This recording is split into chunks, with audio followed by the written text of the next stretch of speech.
Fox is burdened with this belief that everybody in the media thinks they're conservative, and they don't want to be thought of that way.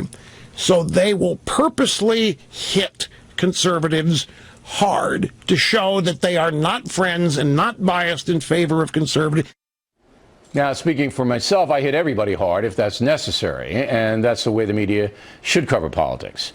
Was now here in New York City, Kennedy, who has her own program on the Fox Business Network. And in Washington, Katie Pavlich, editor of townhall.com. So, Katie, what do you think about Mr. Limbaugh's statement?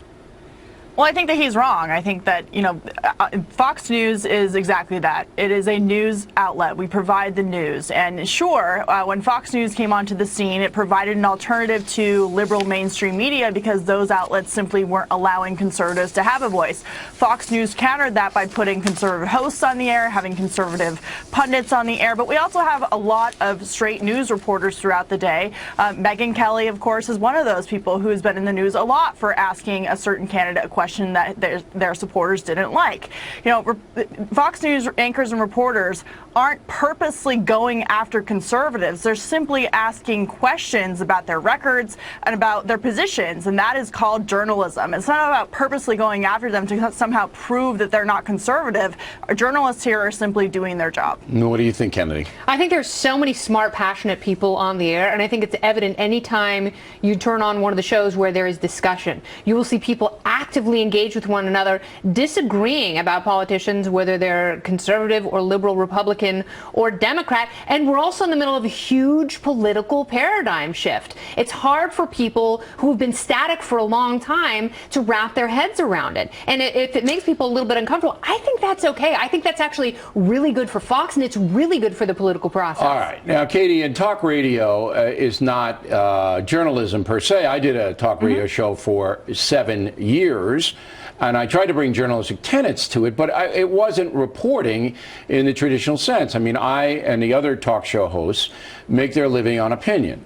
Fox News, as you pointed out, makes their living on opinion in the evening, okay, but hard news during the day. And that's where I think people get confused. And also, if you ask somebody's candidate, they're supporting a tough question, then they don't like that.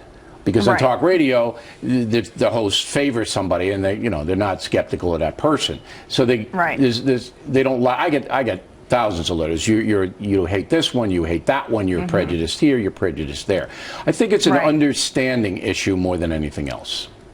Well, and I think that, conservative audiences in general have been complaining for years about the mainstream media being biased towards their presidential candidates, Senate candidates, you name it.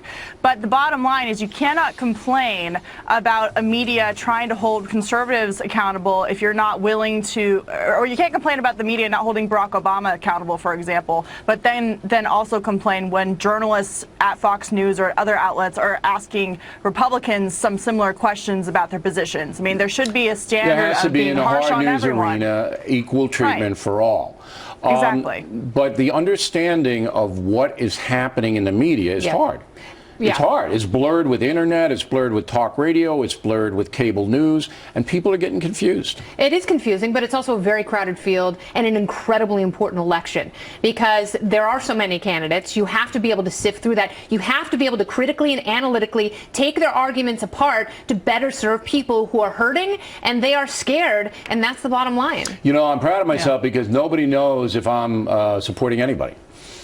And I'll never endorse, and I never do that. But nobody knows. I get thousands of letters that say, "Well, you're supporting this, you're rooting for that," and it's all different. Yeah, it's all different. Yeah, exactly. But I will tell you, I'm not supporting Putin. I am not supporting him. It's a tough stance for re-election. Very bold. I very rarely break my code. Amazing. But Putin doesn't like people like you, Bill. He's not worthy. Putin doesn't like people like you, so that's good. All right, ladies, thanks very much.